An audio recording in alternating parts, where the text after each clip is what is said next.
네, 반갑습니다. 7월 30일 화요일 마감 시간입니다. 자, 일단 시장이 매물대 지지선은 유지하면서 끝났습니다. 하지만 말씀드렸던 것처럼 뭐 크게 오르는 모습 없죠. 그렇다고 해서 여기서 더 내려간다거나 그런 느낌도 없을 겁니다. 자, 이제 미국의 빅테크 실적이 좋게 나오게 되고 또 전망치가 긍정적으로 발표가 된다라면 주가가 좀 올라갈 수 있는 상태, 그러면 코스피 지수도 여기서 또 조금 올라가면서 지지선을 계속 만들어 가겠죠. 자, 그런 식으로 보시면 되고요. 여기서 뭐 조금 더 떨어진다고 해서 크게 충격받을 일은 없을 것 같아 보이고요. 일단 이 즈음, 2700포인트 위쪽 라인대에서 지지선을 계속 만들려는 움직임이 나올 것이다 라고 보시면 되겠습니다. 현재 매물대가 가장 강하기 때문에 그런 부분들에는 어느 정도 신뢰도가 있을 것 같아 보입니다. 자, 하지만 수급이 아직까지 매도가 진행 중에 있고요. 막판에 조금 변화가 있긴 있었습니다만 부족한 상황으로 마무리됐기 때문에 조금 아쉬운 감이 있습니다. 자, 이런 틈을 타서 또 이제 코스닥이 움직여야 되겠죠. 그래서 코스닥 쪽에 2차전지, 그 다음에 바이오 종목군들도 시총 상위 종목군들이 강하게 상승했고요. 코스피 쪽은 대형주가 LG에너지 솔루션을 제외하고는 전부 다 약세 전환이 된 것 같더라고요. 그래서 그쪽은 그렇게 썩 좋은 흐름은 아니었다. 이 정도로 생각해 주시면 되겠습니다. 자, 차트 한번 보도록 합니다.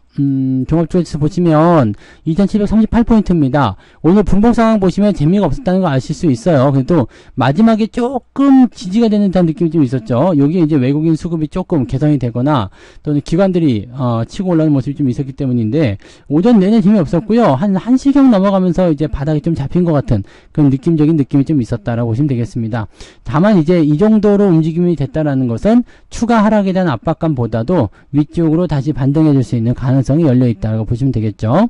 자, 코스닥 같은 경우는 많이 떨어졌다가 계속 유지가 되다가 이제 밑에 반등이 좀 나가는 모습이었고요. 그래서 코스닥도 그렇게 썩 좋은 편은 아닙니다만은 그래도 대형주들이 어느 정도 잡혀줬다라는 거 생각하시면 되겠습니다. 만약에 오늘 2차전지나 바이오 쪽이 떨어지는 모습이 있었다면 코스닥 지수도 크게 빠졌을 거고요. 반대로 코스피 지수가 어느 정도 반등하는 모습이 좀 있었을 겁니다. 왜냐면 후반부에 이제 반도체라든지 자동차 쪽에서 조금 움직이는 모습이 좀 있었거든요. 또 밸류업 이런 것들이 조금씩 꼬리를 좀 달아준 모습이 있었기 때문에 이런 상태에서 만약에 지금 코스닥 쪽 종목들이 올라가지 않았다면 수급이 이쪽으로 일시에 몰릴 수 있었겠죠. 그래서 그런 내용들이 좀 있었다. 이렇게 보시면 되겠고 여전히 이제 시장은 관망세 지속하고 있고요. 대신에 코스닥 지수도 여기 현재 시점에서 800포인트를 기준점으로 하는 지지선 만들어지고 있고요.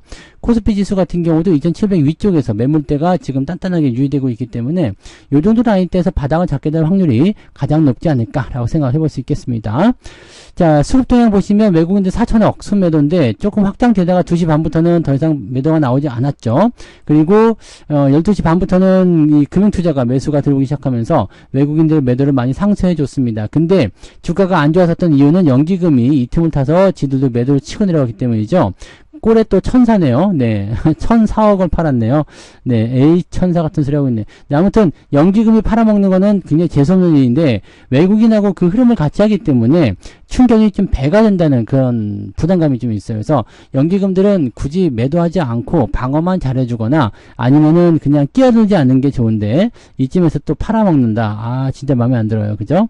자, 코스닥 쪽은 매도가 조금 줄어드는 모습이 좀 있었어요. 그냥 후반부에 1,500억까지, 1,800억까지 매도가 있었는데 그 이후에 이제 1,000억까지 매도가 좀 줄어들면서 네, 흐름을 오후에 조금 좋게 만들어줄 수 있었던 그런 장본인이 아니었을까 생각합니다. 그래서 외국인들 움직임들은요. 매도를 치고는 있습니다만 막 공격적으로 진행한다거나 그런 느낌은 아니거든요. 그러니까 부담을 느낄 만한 그런 수준은 아닌 것 같아 보이고 대신에 이제 시장 자체가 약간 불확실성을 좀 가지다 보니까 조금 지켜보자라는 느낌이 좀 강하지 않나라고 생각이 듭니다. 그 부분 체크하시기 바랍니다. 자, 그 다음에 그 시총 상위 종목들 보시면 LG에너지 솔루션을 제외하고는 전부 다 푸르댕댕하니 그냥 다 빠져버렸죠. 오늘 현대차가 2%까지 내렸네요. 그 다음에 기아차 1.8% 거의 2%까지 내렸습니다. 어제 올라온 부분이 있어서 현대차는 큰 충격은 없는데 기아 같은 경우는 올라온 것도 없는데 뺐죠. 그래서 어제 올라온 거 대부분 다 반납했다고 보시면 될 것 같아요. 그리고 코스피 쪽에서는요, 삼성바이오로직스나 셀트리온조차도 그렇게 강한 흐름을 보지 못했습니다. 대신에 크게 밀리는 것도 없었기 때문에 대부분의 종목들이 1%대 변동성이었고요. 하이닉스 같은 경우도 아래쪽 꼬리 달면서 네, 3%로 마무리됐습니다. 장중에 계속 4%를 넘나들고 있어가지고 좀 부담스럽긴 했었는데 회복되는 모습이 좀 보여줘서 어느 정도 진정이 좀 된 것 같아 보여요. 자, 뒤로 넘어가도 비슷비슷합니다. 뭐 크게 오른 종목 없고 크게 내린 종목이 없죠. 그래서 그런 모습들이고 모습이고, 한미 반도체가 좀 많이 내렸죠. 아무래도 저것 때문인 것 같아요. 하이닉스 때문일 것 같고, 그 다음에 뒤쪽 넘어오면 이제 우리 금융지주라든지 이런 것들도 속해 있고요. 삼성 SDS도, 이거 많이 떨어졌네요. 이제 매수 타이밍이 곧 올 것 같은데, 저는 이제 14만원 정도, 또 가급적 괜찮다면 14만원 아래쪽도 나오면 더 좋을 것 같은데, 어떻게 될런지는 좀 지켜봐야 되겠죠? 이제 상황 좀 보고, 매수 포인트 나오면은 또, 대응을 해보도록 할 겁니다. 참고하시고요. 그 다음에 전선주 계속 빠지고 있고요. 뭐 이런 식입니다. 그래서 특이사항은 아직 없고요. 그 다음에 조선주도 움직임들이 조금 나빠졌죠? 네. 단계 많이 올랐기 때문에 조정이 좀 들어온다라는 것 정도만 우리가 참고하시면 되겠습니다. 뭐 특별한 내용은 없어요. 네. 자, 코스닥 넘어가시면 2차전지 쪽에서 에코프로비엠, 에코프로가 올라왔죠. 그 다음에 알테오전이 7% 상승, HLB, 셀트리온 제약, 이쪽은 제약바이오 쪽에 일단 움직이면서 분위기를 조금 더 끌어주는 모습이었어요. 그래서 2차전지와 바이오가 주축이 돼서 주가를 상승시켰다. 리가켄바이오는 지금 신고가 나와버렸죠. 네, 이런 모습들이고, 그 뒤로 넘어가면 다 전멸이에요. 네, 그 뒤로 가면 뭐 올라온 거 그렇게 많지 않습니다. 그래서 그런 부분 보시고, 특히 이제 이런 것들, 반도체 이런 쪽은 많이 회복됐죠. 솔브레인 같은 경우는 다 거의 회복됐고요. 동기세미킹 오늘 조금 빠진 모습이었습니다만 이것도 마찬가지죠. 아래쪽 지지선대 있기 때문에 요 정도는 이제 그동안 상승했던 부분을 깎아먹은 게 좀 아쉬울 수는 있겠습니다만 아래쪽 지지선대에서 반등 나오게 되면 더 좋은 모습 보일 수 있을 겁니다. 뭐 그런 정도. 원익은 오히려 플러스 나왔고요.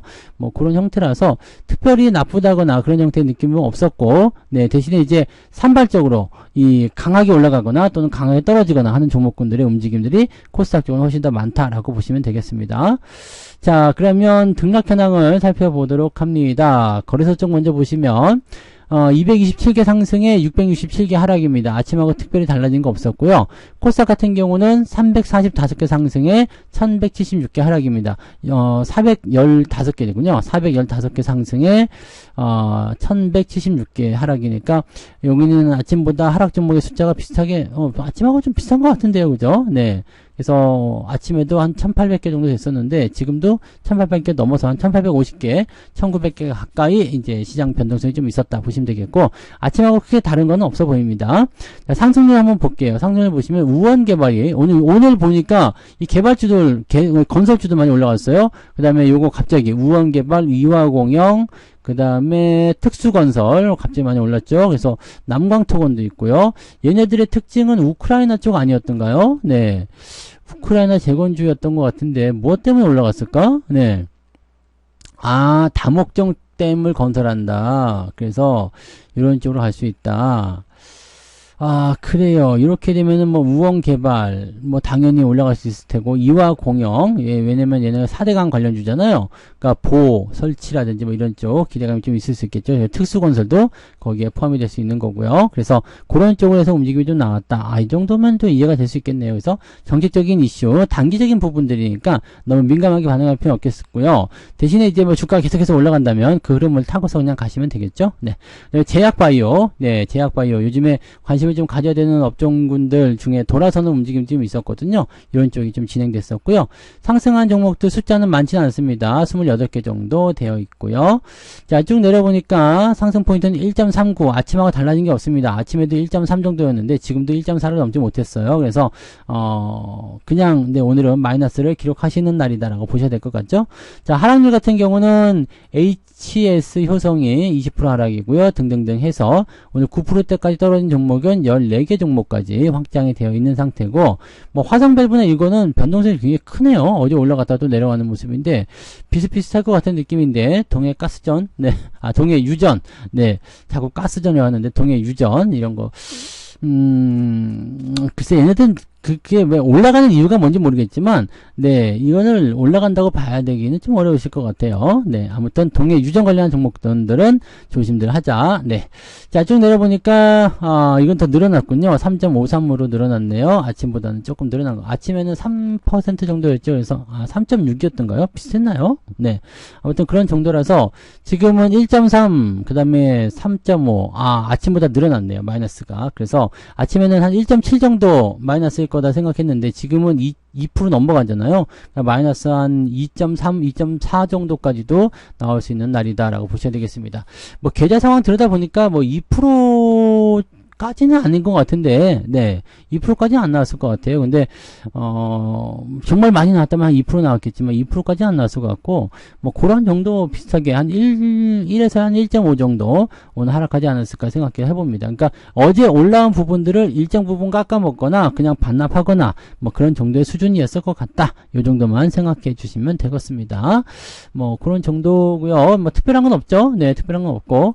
자, 수급 동향 보시면은요, 오늘 매매 동향에서 보시면, 기관적 움직임이 삼성전자와 레버리지, 신일전기, 뭐, 이게 뭐, 산일전기요. 기아, 현대차, 뭐, 이 시총 상위 종목이 있는 걸 많이 팔았고요. 하이닉스가 어디론가 사라졌어요. 매도가 우위에 있었는데, 하이닉스 쪽으로 매수가 좀 들어온 것 같은 느낌이죠. 요즘 있네요.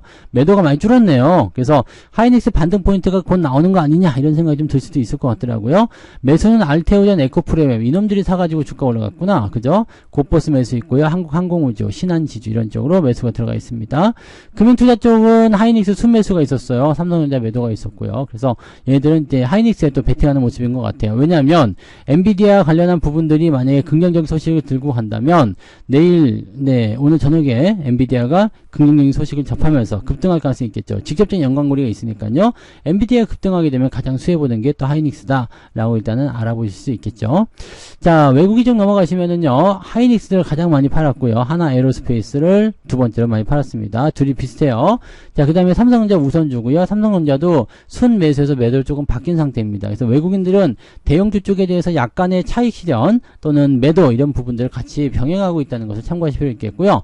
매수 쪽은 조금 생뚱맞은 거죠. 네, 갑자기 한국항공우주, 네, 그 다음에 또 방산주가 또 안 보이는데 에어로스페이스는 또 팔았잖아. 그러니까 뭐가 진실인지 잘 모를 정도로 이렇게 움직이고 있네요. 그다음에 한미반도체 사고 있고요. SK 하이닉스는 팔고 있는데 한미반도체는 좀 사고 있습니다. 자, 에코프로비엠, 하나금융지주 등등등으로 매수가 진행되었다. 이렇게 보시면 되겠습니다. 뭐 수급 동향 특별한 건 없네요. 그죠? 네, 늘 하던 대로 진행하고 있는 거고요. 아직까지는 뭐 특별한 액션이 있거나 그런 모습이 없어서 관망세가 우세하기 때문일 거다라고 판단됩니다. 그래서 특별한 내용이 없기 때문에 뭐 계좌 상황도 특이하게 변동성은 없을 것 같아 보이고요. 대신에 조금 더 기다려서 참고 넘어가 보면 분명히 네, 주가가 반등할 수 있는 가능성들은 많이 열려 있습니다. 지금 현재 시점에서 더 내려간다는 것은 약간 오버가 될 것 같고요. 네, 더 내려가는 것보다는 현재 수준의 그 흐름들을 조금이라도 더 옆으로 이어가고 아니면 조금씩이라도 상승하면서 분위기를 풀어나가는 게 중요할 거라 보여주면 되겠습니다. 자, 아무튼 뭐 그 정도까지 우리가 생각해 주시면 될 것 같고요. 네, 그러면 오늘은 여기까지 이야기하고 저는 내일 아침 시황에서 또 다시 보는 걸로 하죠. 네, 그러면은 편안한 저녁 보내시고 맛있는 저녁 챙겨 드시기 바랍니다. 저는 내일 아침에 뵐게요. 고맙습니다. 본 방송에서 제공되는 모든 정보는 투자 판단의 참고 자료이며 투자의 최종 책임은 본 방송을 이용하는 본인에게 있습니다.